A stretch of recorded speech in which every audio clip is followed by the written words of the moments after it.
దేవుని పరిశుద్ధ నామానికి మహిమ కలుగునుగాక. దేవునికి స్తోత్రం. కుడి చేరి వచ్చిన మీ అందరికీ ప్రభువైన యేసుక్రీస్తు వారి పేరిట హృదయపూర్వక వందనాలు. అందరికీ వందనాలు. బాగున్నారా? అందరూ క్షేమంగా ఉన్నారా? దేవుని నామానికి స్తోత్రం. Praise the lord. Hallelujah, hallelujah. మంచిది బిడ్డలారా. ఈ సమయంలో మన వాక్య ధ్యానంలోనికి వెళ్దాం. రండి చూద్దాం. పరిశుద్ధ గ్రంథమైన బైబిల్లో నుండి సామెతల గ్రంథం 28వ అధ్యాయం 20వ వాక్యం. సామెతల గ్రంథం 28:20. నమ్మకమైన వానికి దీవెనలు మెండుగా కలుగును, ధనవంతుడగుటకు ఆతురపడువాడు శిక్ష నొందకపోడు. దేవునికి స్తోత్రం. దీవెనలు మెండుగా కలుగుతాయి. ఎప్పుడు అంటే నమ్మకంగా ఉన్న వాళ్ళకి. దేవునికి స్తోత్రం. హల్లెలూయా, హల్లెలూయా. నమ్మకత్వం అంటే ఏంటి అనంటే, మన జీవితాల్లో దేవుడు మనకి మేలు చేసినా చేయకపోయినా, మనల్ని విడిపించినా విడిపించకపోయినా, మీకు అర్థమవుతుందా? మనం అడిగింది ఇచ్చినా ఇవ్వకపోయినా ఆయన సన్నిధిలో ఉంటాం. చూశారు? దాన్ని ఏమంటారో తెలుసా? నమ్మకత్వం అంటారు. హల్లెలూయా, హల్లెలూయా. దేవుడితో మనకున్నది ఒక బిజినెస్ కాదు.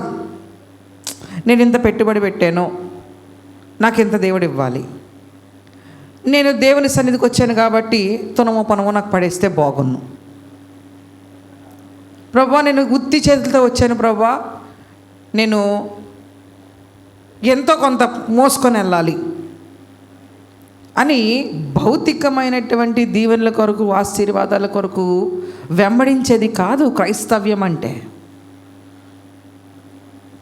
దేవుని వాక్యం ఏమని సెలవిస్తుందంటే, నమ్మకంగా ఉండండి, అప్పుడు మీకు దీవెనలు మెండుగా కలుగుతాయి. హల్లెలూయా, హల్లెలూయా. ఇట్లారా గమనించండి, మన జీవితాల్లో నమ్మకత్వం అనేది చాలా చాలా ప్రాముఖ్యమైంది. అవునా కాదా? అవునా కాదా? ఇప్పుడు నోవాహు ఉన్నాడు. నోవాహు దేవుడు ఒక మాట చెప్పాడు. నోవాహు, జలప్రళయం నేను రప్పించబోతున్నాను, నీ కొరకు నువ్వు వాడ సిద్ధం చేసుకో అయ్యా, నీకు నీ ఫ్యామిలీ కోసం అని చెప్పాడు. అర్థమవుతుందా? దేవుడు చెప్పి కొన్ని ఏళ్ళు గడుస్తున్నాయి. ఈరోజు చెప్పంగానే రేపు చేసేలేదు దేవుడు. కానీ నోవాహు చూపినటువంటి నమ్మకత్వం ఎంత గొప్పదంటే, దేవుడు చెప్పాడు గనక అది ఈరోజు కావచ్చు, రేపు కావచ్చు, ఎల్లుండే కావచ్చు, కంపల్సరిగా ఖచ్చితంగా నెరవేర్చి తీరుతాడు అని ఏం చేశాడో తెలుసా? చుట్టుపక్కల విమర్శలు వస్తున్నా, హేళనలు వస్తున్నా, ఒంటరిగానే చేస్తున్నా, కేవలం తన కుటుంబ సభ్యులు మాత్రమే, భార్య, 3 కొడుకులు, 3 కోడళ్ళు. చుట్టుపక్కల వాళ్ళందరూ ఏం చేస్తున్నాం అని అడుగుతారుగా. మేము వాడ కట్టుకుంటున్నాం అని చెప్తాడు. ఎందుకు అంటారు. దేవుడు నాకు చెప్పాడు కనుక మేము కట్టుకుంటున్నామండి. జలప్రళయం వస్తుందంట, చాలా బీభత్సం జరుగుతుందంట అని అంటే అందరూ ఏమంటారు? అవునా, నిజమా, సరేరా నేను కూడా తలకు చెయ్యేద్దాం, రే రండిరా అనుకొని పిలిచారనుకున్నారా? అబ్బా, జలప్రళయమా అంటే ఏంటి అంటే పైనుంచి నీళ్ళు వస్తాయంట, వర్షం పడుతుందంట. అవునా? విన్నారా? అసలు మనం పుట్టిన కాడి నుంచి ఇప్పటి వరకు మనం అలాంటి పరిస్థితి ఒక్కసారైనా చూసామా? లే. దేవుడు చెప్పాడంట.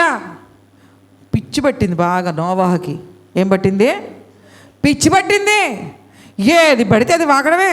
ఏమయ్యా నోవాహు, నీ దగ్గరికి వచ్చాము, ఏదో మంచో చెడో పలకరించి పోదామని వచ్చాము. మేము వచ్చి మాట్లాడుతుంటే మేమేదో నీ మాటలు వింటున్నాం కదా అని చెప్పి ఏది పడితే అది చెప్తావు మాకు? ఎట్లా కనపడుతున్నావు?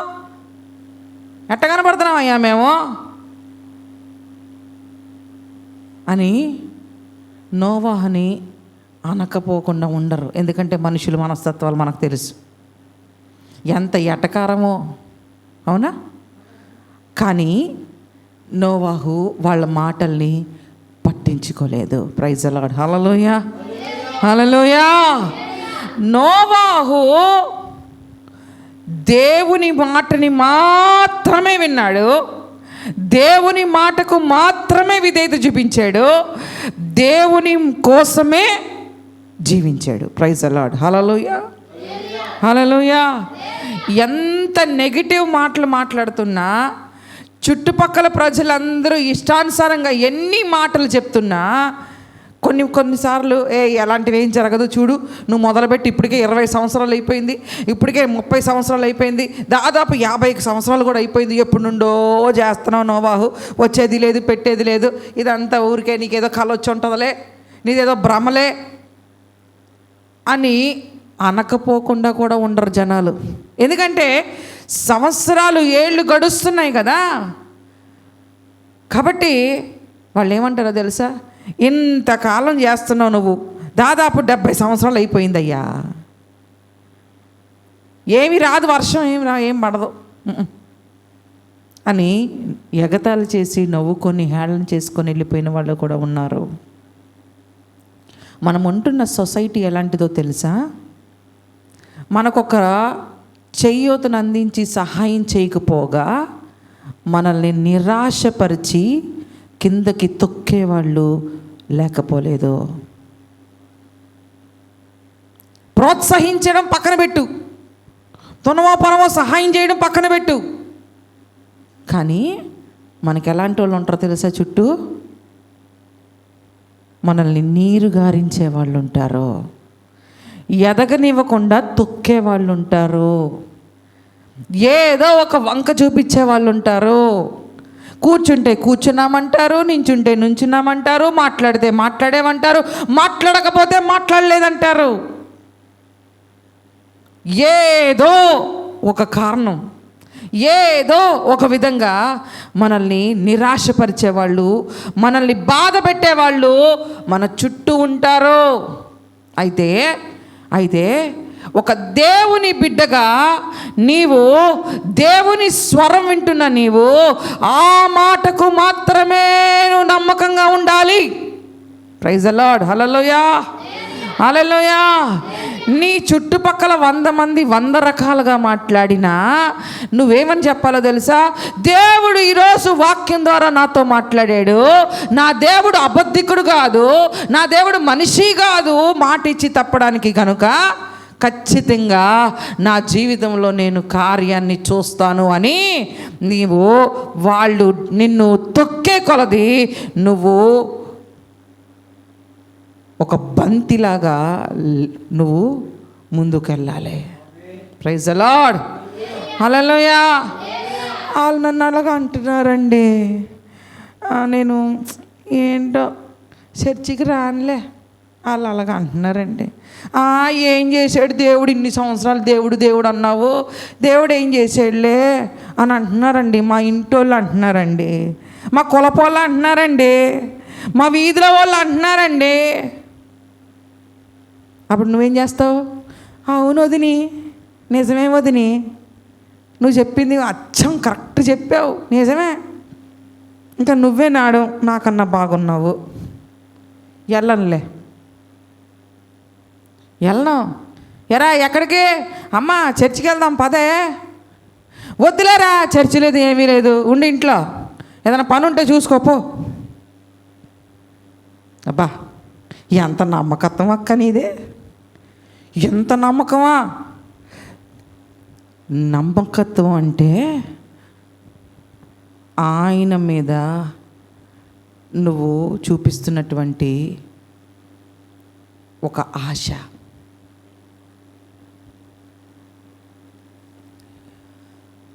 ఇప్పుడు ప్రతిసారి తండ్రి వచ్చేటప్పుడు ఏం పప్పలు పట్టుకురాడు, అర్థమవుతుందా? అలాగని రోజు తండ్రి చూడగానే పిల్లలు అమాంతంగా పరుగులు పెట్టుకొని వెళ్ళి డాడీ అనుకొని కౌగులించుకోవడం, ముద్దు పెట్టుకోవడం మానరు. మా నాన్న చాక్లెట్ ఇస్తేనే వస్తాను అని అంటారండి ఎవరైనా? సాయంత్రం అక్కడ చూడగానే ఇక్కడ నుంచి కంగారు పిల్లోడికి. బండి శబ్దం రాగానే, హారన్ సౌండ్ వినంగానే ఎంత ఆశో. డాడీ ఏదో చాక్లెట్ తెస్తాడు, బిస్కెట్ తెస్తాడని కాదు, అసలు మా డాడీ వచ్చాడు. హల్లెలూయా, హల్లెలూయా. అది ప్రేమ, అది ప్రేమ. నిజంగా మనం దేవుణ్ణి ప్రేమిస్తే, అయ్యా నన్ను బ్రతికిస్తున్నావుగా, నాకు క్షేమం ఇస్తున్నావుగా, నన్ను నడిపిస్తున్నావుగా, నా జానడి పొట్టకి ఇంత ముద్ద పెడుతున్నావుగా ఆకలి లేకుండా, నాకు ఉండడానికి చిన్న గుడిసి ఇచ్చావుగా, సుఖంగా నిద్రపోవడానికి కృపిచ్చావుగా, ఈ ఫెసిలిటీస్ కూడా లేని వాళ్ళు చాలామంది ఉన్నారుగా, నా కోసం నీ ప్రాణమే ఇచ్చేసావుగా, నీ కోసం నన్ను ఎదురు చూడమంటున్నావుగా, నీ కోసం నేను ఎదురు చూస్తానయ్యా, నువ్వు ఎప్పుడు వస్తావయ్యా, నీ కొరకు నేను ఎదురు చూస్తానయ్యా. దేవుడు రాబోతున్నాడు, అందరూ సిద్ధపడండి, మారు మనసు పొందండి అని నలుగురికి చెప్తానయ్యా నేను. ఇంతకంటే నాకేం కావాలయ్యా? నువ్వు నన్ను నమ్మావు, నీ నమ్మకత్వాన్ని నేను వమ్ము చేయకుండా నన్ను నేను కాపాడుకుంటూ ఇతరుల్ని కాపాడడానికి ప్రయత్నం చేస్తాను. నన్ను నేను సిద్ధపడుతూ ఇతరుల్ని సిద్ధపరచడానికి ప్రయత్నం చేస్తాను. ఇంతకు మించి ఇంకేం కావాలయ్యా నా లైఫ్లో?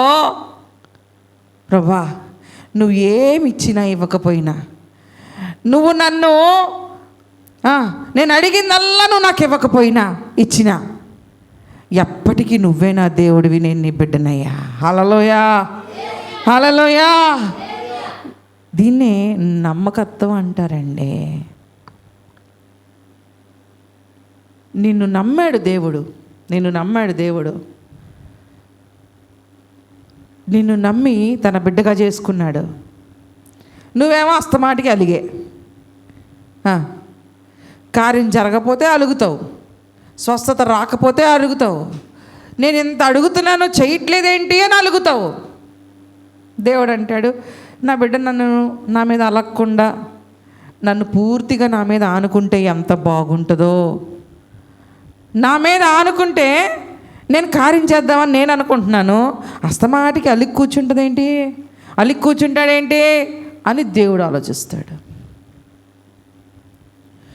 నోవాహుకు దేవుడు చెప్తే, ఈరోజు చెప్తే రేపు అనే రోజు కార్యం జరగలేదు. అది చాలా టైం పట్టింది. అయినా దేవుడు ఒక్కసారి మాటి మాటికి దేవుడు దర్శించి, ఇంకా అబ్రహాం కంటే ఫస్ట్ దేవుడు దర్శించాడు స్వరం ద్వారా. మళ్ళీ ఆయన బద్రీ వృక్షం దగ్గర ఉంటే అక్కడికి వచ్చాడు, గుడారం వెలుపలుంటే అక్కడికి వచ్చాడు. మీకు అర్థమవుతుందా?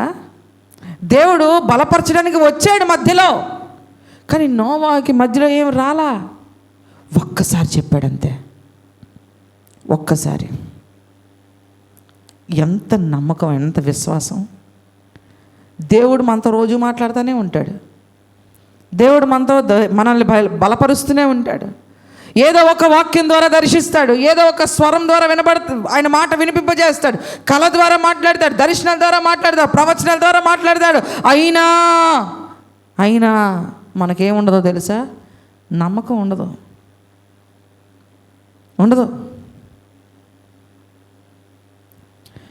కానీ అబ్రాహాం కూడా అంతేగా. ఒకసారి దేవుడు వచ్చి వెంటనే చెప్పాడు, నీకు కొడుకునిస్తానయ్యా మరుసటి ఏట అనగానే పక్కమని నవ్వేసిందని ఆవిడ పక్క నుంచి. మీకు అర్థమవుతుందా? కాకపోతే ఆ సన్నివేశం వేరనుకోండి. కానీ నోవాహు ఒక్కసారి దేవుడు చెప్పాడు.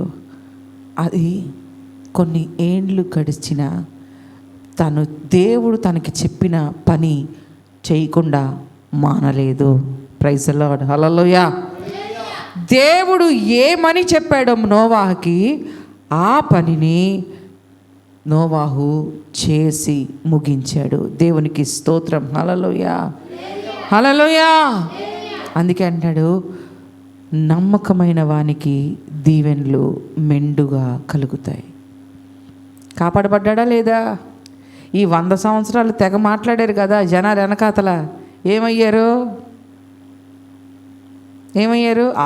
వాళ్ళు నీటిలోనే ఉన్నారు, నోవాహు నీటిలోనే ఉన్నాడు. కాకపోతే నోవాహు వాడ లోపల సురక్షితంగా ఉన్నారు, వీళ్ళేమో నీటిలో కొట్టుకుపోయారు. మీకు అర్థమవుతుందా? అది ఆశీర్వాదం కాదా? కాపాడబడ్డం ఆశీర్వాదం కాదా? నమ్మకమైన వానికి దీవెనలు దేవుడు మెండుగా ఇస్తాడు. Praise the lord. Hallelujah, hallelujah. మోషే కొరకు దేవుడు అంటాడు, మోషే నా ఇల్లంతట్లో నమ్మకస్తాడు. హల్లెలూయా, హల్లెలూయా. ఏంటి మోషే చూపించిన నమ్మకత్వం? ఫస్ట్ దేవుడు వచ్చి, నాయనా నువ్వు వెళ్ళు నాయనా, వాళ్ళు చాలా బానిసలో ఉన్నారు, వాళ్ళు చాలా రోదనలో ఉన్నారు, ఏడుస్తున్నారు, నేను వాళ్ళని చూస్తున్నాను, నా గుండె తరుక్కుపోతుంది, పద అని అంటే ఫస్ట్ నెప్పాలు చెప్పాడు, వంకలు చెప్పాడు, నా వల్ల కాదన్నాడు, నేను మాట్లాడలేనన్నాడు. సరే మా అన్నను కూడా తీసుకొస్తానన్నాడు, సరే తెచ్చుకోపో అన్నాడు. అన్నీ అయిపోయిన తర్వాత అండి ఇక ఫరో దగ్గరికి వెళ్ళడం మొదలుపెట్టాడు కదండి. అప్పటి నుండి చూడాలండి మోషే గారి యొక్క రోషం మామూలుగా లేదు. హల్లెలూయా, హల్లెలూయా. ఎంత నమ్మకంగా ఉన్నాడంటే దేవుడు అతన్ని ఎట్లా నడిపిస్తే అలా నడిచాడు. అంతే, దేవుడు ఎలా నడిపిస్తే అలా నడిచాడు. సమస్య రాగానే దేవుడి వైపు చూస్తున్నాడు, దేవుడు ఇలా చెయ్యంటే చేస్తున్నాడు, ముందు సాగిపోతున్నాడు. అంతేగాని ఎక్కడి వరకు తీసుకొచ్చేవే చంపేస్తావు. ఏమండి మీరు ఒక్కసారి గమనిస్తే, అబ్జర్వ్ చేస్తే, మోషే ఎక్కడైనా గొనగడం కానీ సొనగడం కానీ చేశాడా? ప్రజలు చేశారు. కార్యాలు చూసిన వాళ్ళు, కార్యాలు పొందుకున్న వాళ్ళు గొనిగారు, సొనిగారు. కానీ మోషే దేవుడి మీద గొనగలేదు, సొనగలేదు. సమస్య ఎదురవ్వంగానే అందరూ గొనుగుతున్నారు. మోషేని ఏదో ఒక మాట తలొక మాట అంటుంటే దేవుని వైపే మోషే చూశాడు, కానీ అంటున్న మనుషుల వైపు చూడలేదు. ఏంటికయ్యా నాకు ఈ పరిస్థితి అనుకొని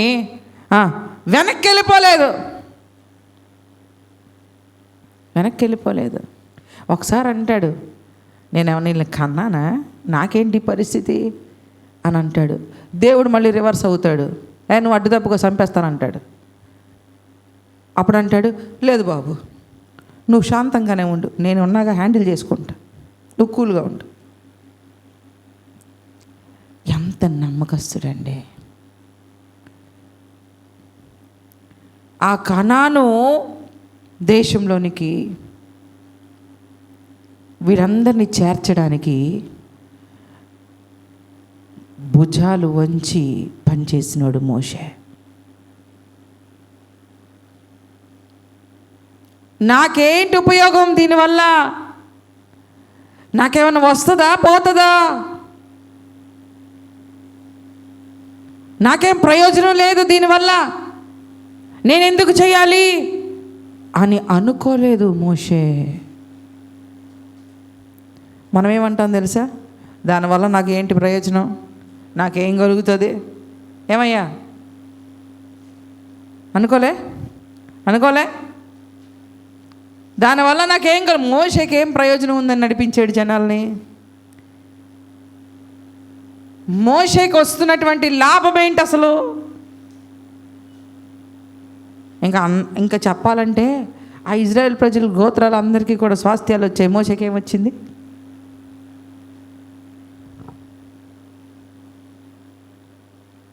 మీకు అర్థమవుతుందా? కానీ మోషే దేవుని సన్నిధిలో నమ్మకంగా ఉన్నాడు. అందుకే ఎలాంటి పరిస్థితి ఎదురైనా దేవునితోనే ముందుకెళ్ళాడు. ఏది అనిపించినా ప్రజలతో డిస్కషన్ పెట్టేవాడు కాదు. ఏంటయ్యా ఇలాగంట ఏంటి పరిస్థితి, నానా ఇలా చెయ్యి. మోషే ఎంత నమ్మకస్తుడు కాకపోతే భూమి మీద పరలోకంలో ఉన్నటువంటి మందిరాన్ని ఒక ప్లాన్ ఇచ్చి కట్టిస్తాడు. ఆయన హృదయంలో ఉన్నటువంటి భావన, ఆయన హృదయంలో ఉన్నటువంటి ఆలోచన, ఎలాగ ప్రజలు నా దగ్గరికి రావాలి, ఎలాగ ప్రజలు నన్ను ఆరాధించాలి, ఏం చెయ్యాలి, అవన్నీ కూడా మోషేకి ఎందుకు దేవుడు బయలుపరుస్తాడు? నమ్మకంగా ఉంటేనే దేవుడు ఏదైనా చెప్పి నడిపిస్తాడు. ప్రైజ్ ది లార్డ్, హల్లెలూయా. నాకెందుకులే అనుకుంటే దేవుడు ఏమీ నీకు రివీల్ చేయడు. ఒక బాధ్యతను నువ్వు తీసుకుంటే, ఒక భారాన్ని నువ్వు మోస్తుంటే, ఇది నాది, ఎందుకంటే ఇది నా దేవుడు నాకు అప్పగించింది కాబట్టి నాది. అందుకే భారం కలిగి దేవుని పని కాబట్టి మోయాలి.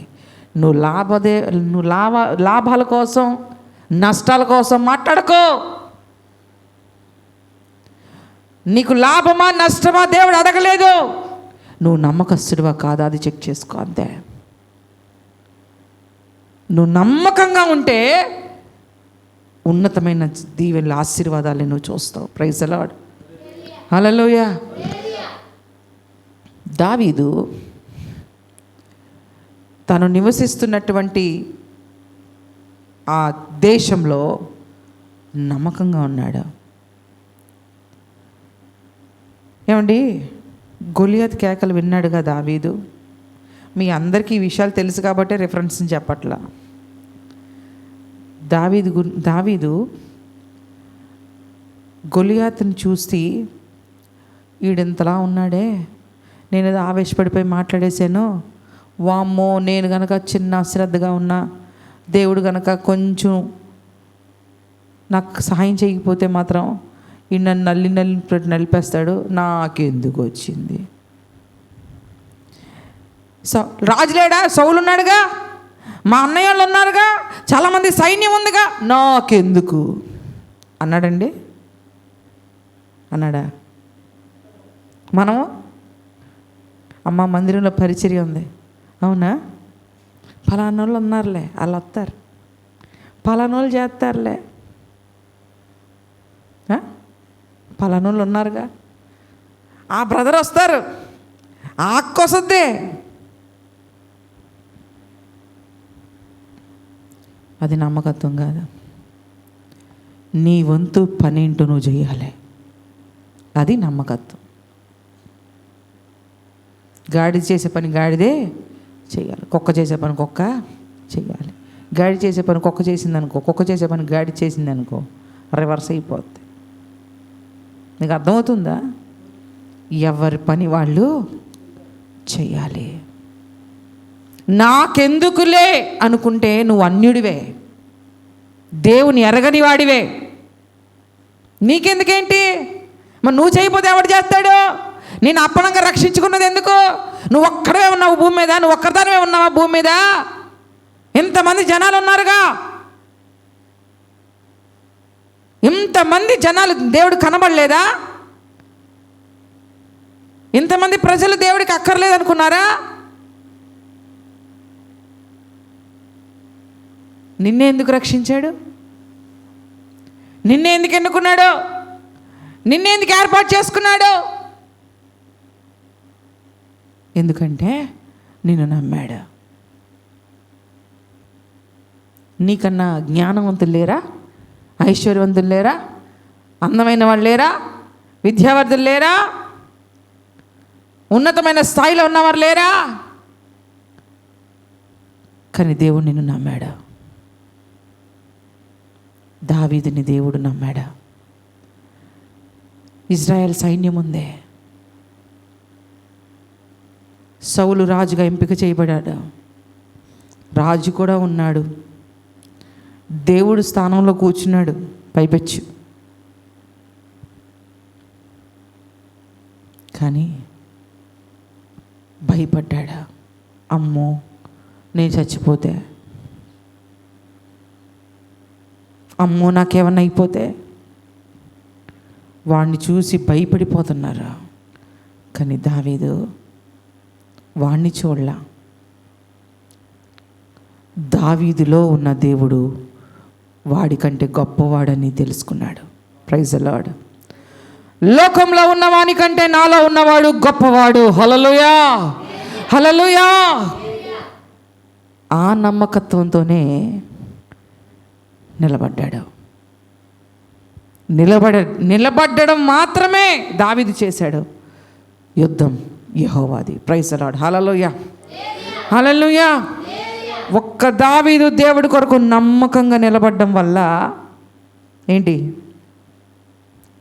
దావీదుకు మాత్రమే కాదు, అసలు నిజంగా చెప్పాలంటే అప్పటి నుండే దావీదు మీద అసూయపడ్డారు, దావీదుని తరమడం ప్రారంభించారు, దావీదు ప్రాణాలు రిస్కులో పడ్డాయి. కానీ తన కోసం తను ఆలోచించలేదు. ఒక్కడు నిలబడ్డాడు, దేశానికి స్వతంత్రత తీసుకొచ్చాడు. హల్లెలూయా. ఆ గొలియాత్ అనే దయ్యము నుండి దేవుని ప్రజల్ని విడిపించాడు. హల్లెలూయా, హల్లెలూయా. నాకెందుకండి, పాస్టర్లు ఉన్నారు, పాస్టర్లు ఉన్నారు, ప్రవక్తలు ఉన్నారు, మిషనరీలు ఉన్నారు, సువార్థికులు ఉన్నారు, నాకెందుకు? నేను తిని తొంగుంటా. అందరూ ఉపవాసాలు చేస్తున్నారుగా, వాళ్ళందరూ ప్రార్థనలు దేవుడు వింటాడులే, నేనెందుకు? మరి దేవుడు చేసే వాళ్ళందరికీ దేవుడు ఆశీర్వదిస్తారు, నీకెందుకు?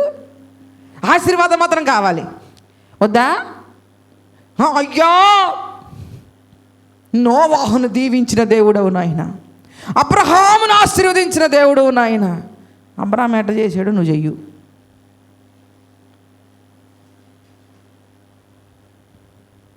ఫలానోళ్ళు ఉన్నారు, ఫలానోళ్ళు ఉన్నారు, నాకేం పట్టింది సార్? అమ్మ నాకేం పట్టింది? అది కష్టం, అది కష్టం. ఏంటి అమ్మా, చర్చిలు కూల్చివేయబడుతున్నాయి అంటమ్మా, అమ్మ ప్రార్థనలు ఆటంకాలు అవుతున్నాయి అంటమ్మా, అమ్మ చాలా సువార్థికుల్ని చాలా హింసిస్తున్నారంటమ్మా, అమ్మ ప్రార్థన చేద్దామమ్మా. మాకెందుకు సార్? వివేచన ఉండాలండి, వివేచన. ఎక్కడ పడితే అక్కడికి వెళ్ళి సువార్త చేస్తారా? వివేచన ఉండాలి, వివేచన. నీకు లేదు మరి వివేచన. ఈవిడ పెద్ద ఉంది కదా వివేచన, అందుకే అందరికీ ఏం మాట్లాడుతుందో తెలుసా? వివేచన ఉండాలండి, వివేచన ఉండాలి. మరి ఏం చేయాలా? దేవుడేమో సర్వ సృష్టికి వెళ్ళి, సర్వలోకానికి వెళ్ళి, సర్వ సృష్టికి నా సువార్త ప్రకటించమని దేవుడు చెప్పాడు. ఈ అక్కేమో వివేచనతో వెళ్ళాలండి. మరి వివేచనతో వెళ్ళకపోతే ఏమని? పౌలు గారు వివేచన లేకుండా వెళ్తే తన్నులు తిన్నాడా? పౌలు గారికి వివేచన లేదా? ఉందా లేదా? పేతురు గారికి ఉందా లేదా? అపోస్తలుకు ఉందా లేదా? వాళ్ళు ఎందుకు తన్నులు తిన్నారు? పిచ్చెక్క. సరే, ఈ అక్క మాట్లాడుతుంది, వివేచన కోసం మాట్లాడుతుందిగా. మరి మందిరంలో ఆరాధన జరుగుతుందిగా, మందిరమేగా. ఎవడు కొంప దగ్గరికి వెళ్ళలేదుగా, ఎవడు గుమ్మం దగ్గర నిలబడలేదుగా, ఏ రోడ్డు మీద నిలబడలేదుగా. మరి మందిరంలోనేగా చేసుకునేది. మరి అక్కడికి వచ్చి చేస్తున్నారు, అది వివేచన లేకుండా చేస్తున్నారా?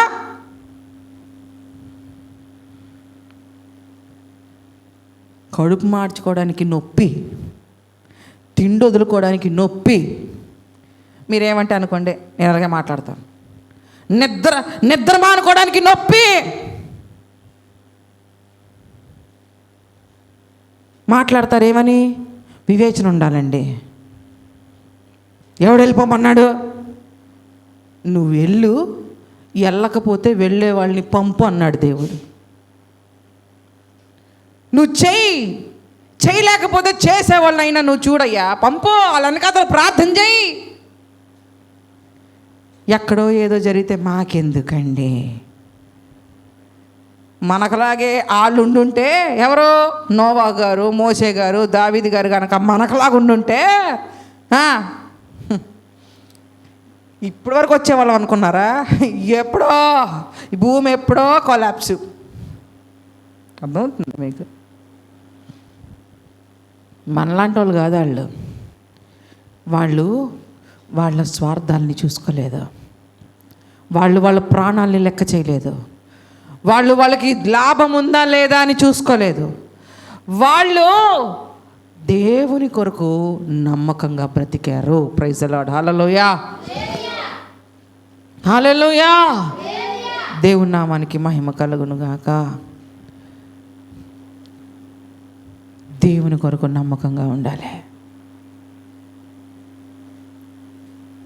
దేవుడు మనల్ని ఏ స్థితిలో పిలుచుకున్నాడో ఆ స్థితిని మనం మర్చిపోకూడదు.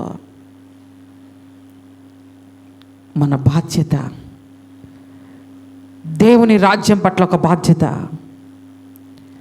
సువార్త ప్రకటించే వారి పట్ల మనకు ఒక బాధ్యత, దేవుని పని చేసే వారి పట్ల మనకు ఒక బాధ్యత, దేవుని ప్రజలను నడిపించే విషయంలో ఒక బాధ్యత. అన్ని విషయాల్లో బాధ్యత, భారాన్ని మోసుకోవాలి. నాకెందుకు అనుకుంటే సరిపోదు.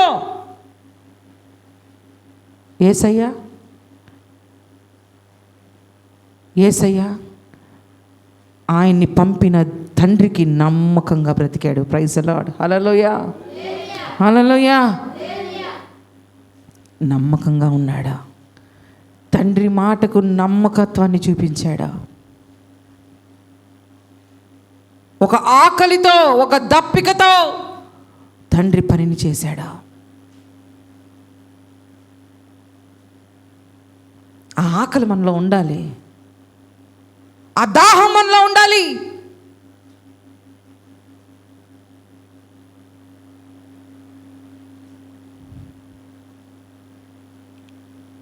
అంత ఓర్చుకున్నాడు, అంత సహించుకున్నాడు. తిరగబడలేక కాదు, వాక్చాతుర్యం లేక కాదు, శక్తిహీనుడై కాదు. నేను నా తండ్రి చిత్తం చేయడానికి పంపబడ్డాను. That's it. ఎలాంటి పరిస్థితి నా ముందుకు వచ్చినా నా తండ్రి చిత్తమే నేను చేసి ముగించాలి అని వచ్చాడు.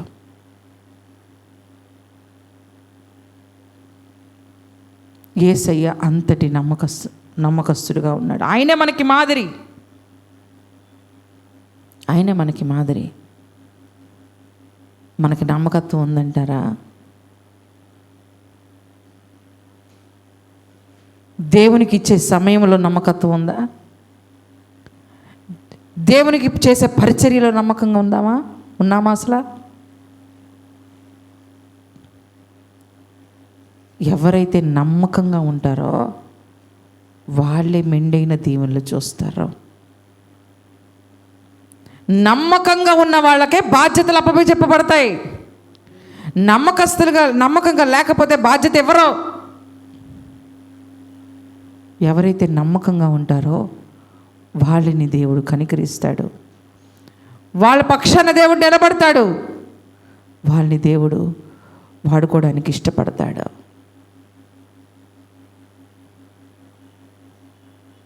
దేవుని నామానికి మహిమ కలుగును గాక. Praise the lord. హల్లెలూయా. అందుకే ప్రకటన గ్రంథం 2వ అధ్యాయం 10వ వాక్యంలో ఉంటుంది, మరణం వరకు నమ్మకంగా ఉండండి, జీవ కిరీటం మీరు పొందుకుంటారు. దేవునికి స్తోత్రం. హల్లెలూయా, హల్లెలూయా. ఎప్పటి వరకు నమ్మకంగా ఉండాలంట? సత్యంత వరకు. మరణించేంత వరకు నమ్మకంగా ఉండాలి. అప్పుడే మనం ఏం పొందుకుంటాం? కిరీటాన్ని పొందుకుంటాం. దేవునికి స్తోత్రం. హల్లెలూయా, హల్లెలూయా. నమ్మకంగా ఉంటేనే ఆశీర్వాదాన్ని చూస్తాం. నమ్మకత్వం లేకపోతే మనము అన్ఫిట్. దేవుడి దగ్గర అన్ఫిట్. మనం ఏ ప్రయోజనం ఉండదు.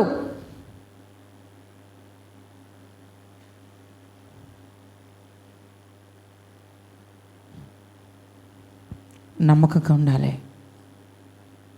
నమ్మకంగా ఉండాలి. దానియేలు చాలా నమ్మకస్తుడిగా ఉన్నాడు. అతనికి ఎన్ని బాధ్యతలు ఉన్నా దేవుని సమయాన్ని దేవుడికి ఇచ్చేసాడు. ఒకానొక సమయంలో చట్టం వచ్చింది, రాజుని తప్ప ఎవరిని సేవించకూడదు అని. కానీ దానియేలు ఎంత నమ్మకస్తుడంటే దేవుడికి, చట్టాలు వచ్చినా ఏదొచ్చినా నా దేవుణ్ణి ప్రార్థించుట నేను మానను. హల్లెలూయా, హల్లెలూయా. మనమా ప్రార్థన ఉంది, వస్తావా అక్క, ప్రార్థన ఈరోజే ఉంటుందా, రేపు కూడా ఉంటుందా? 3 రోజులు అంట. అవునా, 2 రోజులు పని ఉందక్క, లాస్ట్ రోజు వచ్చేస్తాలే. అబ్బో, ఎంత సమర్పణ అసలు. ఈ అక్కకంట 3 రోజులు కోటాలు ఉంటాయి కదా, 2 రోజులు తీరిక లేదు అక్కకి, 3 రోజు వచ్చేస్తుందంట.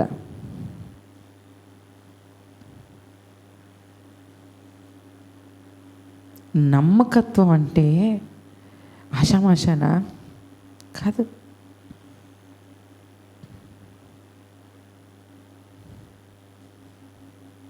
అసలు దేవుడి దగ్గర మనం నమ్మకత్వాన్ని సంపాదించుకున్నామా అసలు? దేవుడి దగ్గర మనం నమ్మకత్వాన్ని సంపాదించుకున్నామా?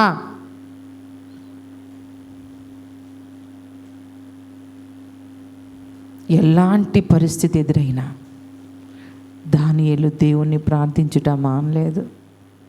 మనం అయితేనా ఈ దేశంలో కాదు, పక్క దేశంలో ప్రాబ్లం వచ్చిందంటే ఎక్కడ ఎగ్గొట్టేస్తాం అన్నీ. ఈ ఊరు కూడా కాదు, పక్క దేశం, పక్క దేశం. భయం అయ్య బాబాయ్ చచ్చిపోతామేమో, అమ్మో చచ్చిపోతాం. అంతెందుకండి, ఆదివారాలు చర్చిలు మానేసేసి ఎవరైతే మేము చెప్పింది చేస్తారో వాళ్ళకి మేము 10,000 ఇస్తాం అనండి. సగానికి సగం చర్చిలు ఖాళీ అవ్వకపోతే అప్పుడు మాట్లాడుకుందాం. ఏది కావాల్సి వచ్చింది వీళ్ళకి? 10 ఏళ్ళు. ఏం కావాలి? 10 ఏళ్ళు.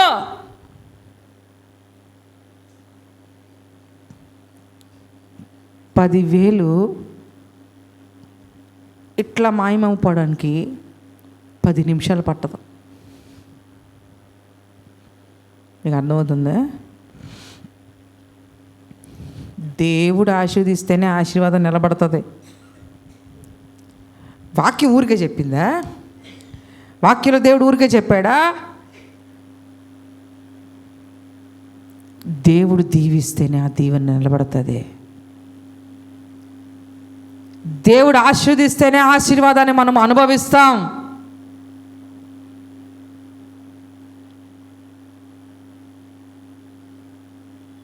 యోబు జీవితంలో యోబు చాలా ఆశీర్వదించబడిన వ్యక్తి కదా. సైతాను దేవుడు పర్మిషన్తోనే వచ్చాడు, అయినా కూడా దేవుడు కంచె తీసేంత వరకు వాడు అటాక్ చేయలేకపోయాడు. మీకు అర్థమవుతుందా? యోబు ఆశీర్వదించబడిన వ్యక్తేగా, యోబు దీవించబడిన వ్యక్తేగా, అన్ని విషయాల్లో సమృద్ధి కలిగిన వ్యక్తేగా. దేవుడి దగ్గర పర్మిషన్ తీసుకున్నాడు. ఎవరు? సైతాన్. మన విషయంలో చేయడులే, ఎందుకంటే దేవుడు ఇవ్వడు పర్మిషన్ ముందు. అసలు మన విషయంలో చేయడు కాదు, దేవుడే ఇవ్వడు పర్మిషన్, ఇవ్వడు. కానీ యోబు గారు చాలా ఉన్నతమైన భక్తి భావన కలిగిన వారు కదా, మంచి పరిశుద్ధులు కదా ఆయన. యోబు గారి గురించి దేవుడికి బాగా తెలుసు కదా, అందుకే సైతాన్ గారికి పర్మిషన్ ఇచ్చాడు. అరే నువ్వు ఎన్ని ట్రైల్ అన్నా చేసుకో అన్న కొడుకు నన్ను వదలడం. నమ్మాడు అంతే. అందుకే సైతాను దేవుడి దగ్గర పర్మిషన్ తీసుకొని వచ్చినా యోబుని టచ్ కూడా చేయలేకపోయాడు. ఎందుకు అంటే యోబు ఇంటి చుట్టూ, యోబుకు దేవుడిచ్చినటువంటి ఆశీర్వాదాల చుట్టూ కూడా దేవుని కంచె ఉంది. మళ్ళీ అంటాడు వెళ్ళి, నువ్వు యోబుని ఏదైనా చేసుకోమన్నావుగా, ప్రాణం ఒకటి తీయొద్దన్నావుగా, యాడ్ చేసుకునేది నువ్వు మొత్తం కంచేసి పెట్టావుగా అంటాడు. మీకు అర్థమైందా? నువ్వు నాకు చెప్పిన పని, నువ్వు నాకు పర్మిషన్ ఇచ్చావు యోబు విషయంలో, నేను వెళ్ళాను యోబును ఒక ఆట ఆడిద్దామని వెళ్ళాను, ఒక పట్టు పడదామని వెళ్ళాను, యాడ్ చేసేది నేను యోబు చుట్టూ నువ్వు కంచేసి కూర్చున్నావు అంటే, ఆహా సరే కంచి తీసేసానులే వెళ్ళు అన్నాడు.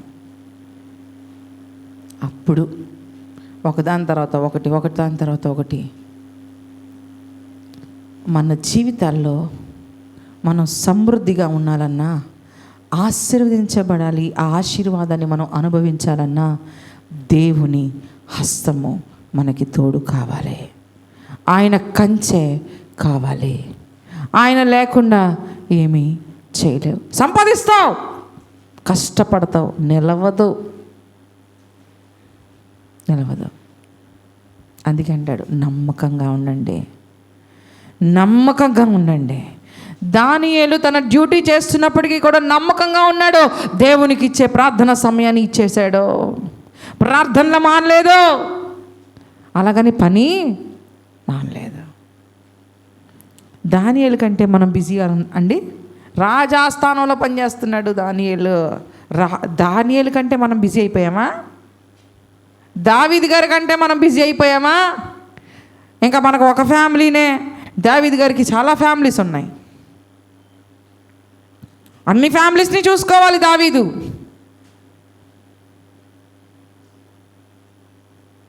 అవునా కాదా? అయినా దేవుని సన్నిధిలో నమ్మకంగా ఉన్నాడు, దేవుని సన్నిధిలో నమ్మకంగా ఉన్నాడు. ఎక్కడ విసిగిపోలే, ఎక్కడ దేవుని విడిచి పారిపోలా. అన్ని విషయాల్లో దేవునికి నమ్మకంగా జీవించారు ఈ భక్తులు. తిమోతి పౌలు గారి విషయంలో నమ్మకంగా ఉన్నాడు. నా ఆత్మీయ కుమారుడైన తిమోతి అని అంటాడు పౌలు గారు.